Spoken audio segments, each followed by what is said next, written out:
다 함께 사도신경으로 우리의 신앙을 고백하겠습니다.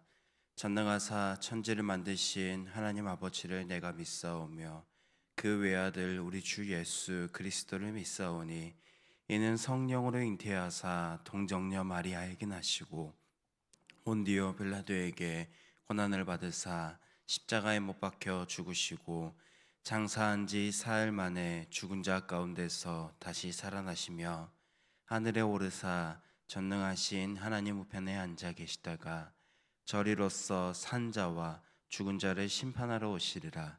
성령을 믿사오며 거룩한 공예와 성도와 서로교통하는 것과 죄를 사하여 주시는 것과 몸이 다시 사는 것과 영원히 사는 것을 믿사옵나이다. 아멘. 우리 찬송가 96장 같이 찬송하시겠습니다. 찬송가 96장 예수님은 누구신가 우리 같이 찬양하도록 하겠습니다. 예수님은 누구신가 우는 자의 위로와 없는 자의 풍성이며 천한 자의 높음과 잡힌 자의 노임되고 우리 기쁨 되시네.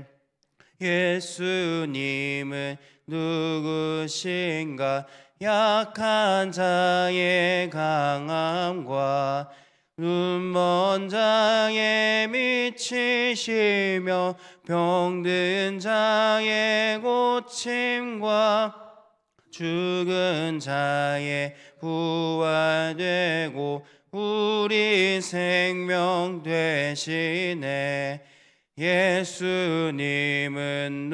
누구신가 추한 자의 정함과 죽을 자의 생명이며 죄인들의 중보와 멸망자의 구원되고 평화 되시네. 예수님은 누구신가 온 교회의 머리와 온 세상의 구주시며 모든 왕의 왕이요 심판하실 주님 되고 우리 영광 되시네. 아멘.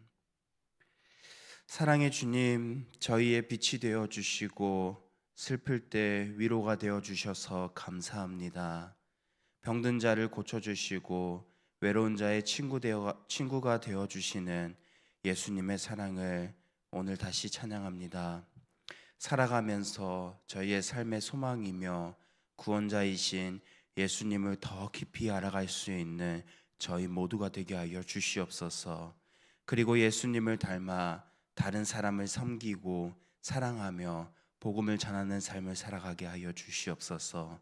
저희의 구원자 되시는 거룩하신 예수 그리스도의 이름으로 기도합니다. 아멘. 하나님의 말씀 요한계시록 20장 1절에서부터 15절 말씀입니다. 하나님의 말씀 요한계시록 20장 1절에서부터 15절 말씀입니다. 신약성경 419면에 있습니다. 요한계시록 20장 1절에서부터 15절 말씀 우리 한 절씩 교독하겠습니다. 또 내가 보매 천사가 무저갱의 열쇠와 큰 쇠사슬을 그의 손에 가지고 하늘로부터 내려와서 마귀요 사탄이라 천년 동안 결박 무저갱에 던져 넣어 잠그고 그 위에 임봉하여 천년이 차도록 다시는 만국을 미혹하지 못하게 하였는데 그 후에는 반드시 잠깐 노일이라. 거기에 앉은 자들이 있어 심판하는 권세를 받았더라. 또 내가 보니 예수를 증언함과 하나님의 말씀 때문에 영혼을 들와 또 짐승과 그의 우상들에게 경배하지 아니하고 그들의 이마와 손에 그의 표를 받지 아니한 자들이 살아서 그리스도와 더불어 천년 동안 왕노릇하니 그 나머지 죽은 자들은 그 천년이 차기까지 살지 못하더라. 이는 첫째 부활이라. 자들은 복이 있고 거룩하도다. 둘째 사망이 그들을 다스리는 권세가 없고 도리어 그들이 하나님과 그리스도의 제사장이 되어 천년 동안 그리스도와 더불어 왕노릇하리라. 천년이 참에 사탄이 그 옥에서 놓여 나와서 땅의 사망 백성 곧 곡과 마곡을 미혹하고 모아 싸움을 붙이리니 그 수가 다 바다의 모래 같으리라. 그들이 지면에 널리 퍼져 성도들의 진과 사랑하시는 성을 두르매 하늘에서 불이 내려와 그들을 태워버리고 불과 유황을 못에 던지니 거기는 그 짐승과 거짓 선지자도 있어 세세토록 밤낮 괴로움을 받으리라. 또 내가 크고 흰 보좌와 그 위에 앉으신 이를 보니 땅과 하늘이 그 앞에서 피하여 간데 없더라. 나 작은 자나 그 보좌 앞에 서 있는데 책들이 펴 있고 또 다른 책이 펴져 있으니 곧 생명책이라. 죽은 자들이 자기 행위를 따라 책들에 기록된 대로 심판을 받으니 바다가 그 가운데에서 죽은 자들을 내주고 또 사망과 음부도 그 가운데에서 죽은 자들을 내주매 각 사람이 자기의 행위대로 심판을 받고 던져지니 이것은 둘째 사망 곧 불모. 같이 읽겠습니다. 누구든지 생명책에 기록되지 못한 자는 불못에 던져지더라. 아멘. 오늘 말씀은 사탄이 최후의 심판을 받는 장면과 그리고 모든 사람이 하나님 앞에서 심판을 받는 장면을 연결해서 보여줍니다. 사도 요한은 먼저 하늘에 내려오는 한 천사를 봤습니다. 그 천사는 큰 쇠사슬과 그리고 무저갱의 열쇠를 손에 들고 있었습니다. 그리고 용, 곧 옛뱀, 사탄을 붙잡아 무저갱에 천년 동안 가두었습니다. 이 기간 동안은 사탄은 더 이상 사람들을 미혹하지도 못하고 하나님의 백성은 주님의 통치 아래 평안과 승리를 누리게 됩니다. 하지만 천년이 끝난 후에 사탄은 잠시 풀려납니다. 이를 해석하는 어떤 학자들은 하나님께서 그분의 공의를 완성하시기 위해 사탄을 잠시 풀어줬다고 해석합니다. 사탄은 마지막으로 사람들을 미혹해서 곡과 마곡, 이를 우리가 이해하기 쉽게 풀어서 설명해 드리면 그를 따르는 악한 세력들을 모으고 하나님의 백성들과 전쟁할 준비를 합니다. 그 수는 마치 바다의 모래와 같다고 이야기를 합니다. 사탄은 이처럼 사람들을 미혹해 하나님의 백성들과 전쟁을 벌이지만 결과는 그들의 처참한 패배였습니다. 하늘에서 불이 내려와 사탄과 그를 따르던 무리들을 모두 불태워 없애버렸습니다. 그리고 사탄은 이미 먼저 던져진 두 짐승과 함께 불과 유황이 타오르는 곳, 곧 영원한 형벌의 장소로 던져졌습니다. 이것이 바로 오늘 본문에서 말하는 마지막 날의 사탄의 최후임을 우리는 알 수 있습니다. 하나님 앞에서 철저히 패배하고 다시는 아무 일도 할 수 없는 완전한 심판을 받게 됩니다. 이 장면을 통해서 우리는 한 가지 사실을 알 수 있습니다. 사탄의 활동마저 하나님의 허락 안에 제한되어 있다는 사실입니다. 다시 말해서 사탄이 아무리 교활하고 우리가 사탄을 봤을 때 아무리 강해 보인다고 할지라도 하나님께서 정하신 그 때가 되면 완전히 끝이 나고 하나님의 백성인 우리에게 아무것도 할 수 없다라는 사실입니다. 이어지는 장면을 이제 보면은 크고 흰 보좌 심판으로 이어집니다. 이 흰 보좌는 하나님의 완전한 거룩함과 그리고 공의를 상징합니다. 땅과 하늘도 그 앞에서 사라지고 그리고 모든 죽은 자가 그 보좌 앞에 서게 됩니다. 중요한 점은 그 어느 누구도 이 심판 앞에 예외가 없다는 것입니다. 다시 말해서 하나님을 믿는 백성인 우리도 그리고 하나님을 믿지 않는 그들 또한 이 심판 앞에 모두 서게 된다는 것입니다. 바다에 빠져 죽은 자, 땅에 묻힌 자, 크고 작은 자 모두가 다 일어나 심판대 앞에 서게 됩니다. 그리고 하나님은 각 사람의 행위가 기록된 책들을 펴시고 그 기록대로 심판하십니다.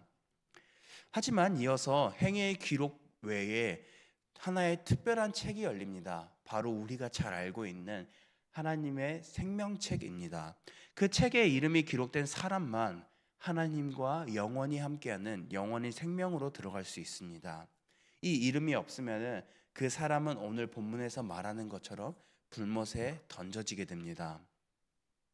오늘 이 말씀 그리고 이 내용은 단순히 우리에게 두려움과 공포감을 주고자 기록된 말씀은 아닙니다. 하나님은 이 심판을 통해서 하나님께서 계획하신 구원을 이루어 가시고 하나님의 공의를 완성시키십니다. 하나님은 죄를 미워하시는 분입니다. 그러나 하나님 예수 그리스도를 믿고 회개하며 주를 붙들고 믿고 살아가는 하나님의 백성들은 다시 사랑으로 품어주시고 하나님의 품 안에서 늘 거할 수 있도록 하시는 분이신 줄로 믿습니다.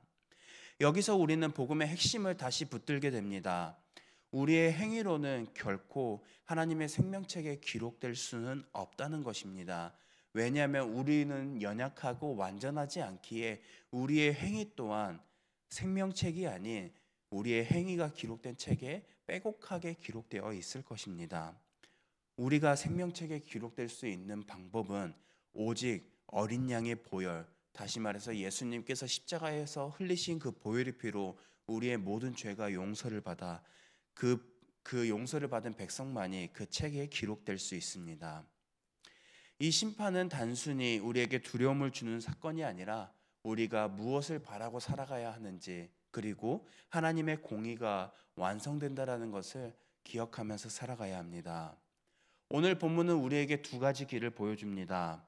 한 길은 사탄을 따르는 길 그리고 불못으로 끝나는 길이며 또 다른 길은 어린 양을 따르는 길은 영원한 생명, 우리에게 소망을 주며 살아갈 수 있게 합니다. 이 두 길 사이에는 중간이 없습니다. 우리가 세상에서 무엇을 이루었든 어떤 이름을 남겼든 결국은 중요한 것은 우리가 하나님의 생명책에 기록되어 있는가, 이것이 중요한 것입니다. 우리가 믿음으로 예수 그리스도를 붙들 때 하나님은 우리의 이름을 생명책에 기록하실 것입니다. 오늘 하루 우리가 시작하면서 눈앞에 있는 근심과 걱정거리나 세상에 오는 유혹들의 마음을 빼앗기지 아니하고 마지막 날 우리를 구원하실 심판의 주님을 바라보면서 살아가는 저와 여러분들이 되길 소망합니다. 그리고 심판의 날이 단순히 우리에게 공포의 날, 두려움의 날이 아닌 소망의 날이 되도록 오늘도 믿음으로 하루를 살아가는 우리 모두가 되길 소망합니다. 우리 들은 말씀을 기억하면서 이 시간 먼저 두 가정을 위해서 기도하겠습니다. 김영권 집사님의 가정을 위해서 기도하겠습니다. 가족의 건강을 지켜주시도록 그리고 맡겨진 사명을 최선을 다해 감당하는 한 해가 될 수 있도록, 이어서 박학수 집사님의 가정을 위해서 기도하겠습니다. 맡겨진 직분을 성실히 감당할 수 있도록 그리고 공동체 안에서 주 안에서 서로의 힘과 위로가 되어주며 한결같은 신실함을 가질 수 있도록 그리고 선하고 좋은 본을 보일 수 있도록, 이어서 들은 말씀을 기억하면서 오늘 하루도 믿음을 붙들고 살아갈 수 있는, 그리고 마지막 날 예수 그리스도께서 다시 오시는 그날을 우리가 소망으로 품고 살아갈 수 있는 믿음의 성도로서 살아갈 수 있게 해달라고, 그리고 교회와 나라를 위해서 개인의 기도 제목을 붙들고 우리 함께 기도하며 나아가겠습니다. 기도하겠습니다. 사랑과 은혜가 풍성하신 아버지 하나님, 오늘 이 시간 우리가 주님을 붙들며 살아갑니다. 우리가 오늘 말씀을 통해서 알 수 있는 것, 마지막 날 최후의 심판이 있는 그 날은 우리에게 두려움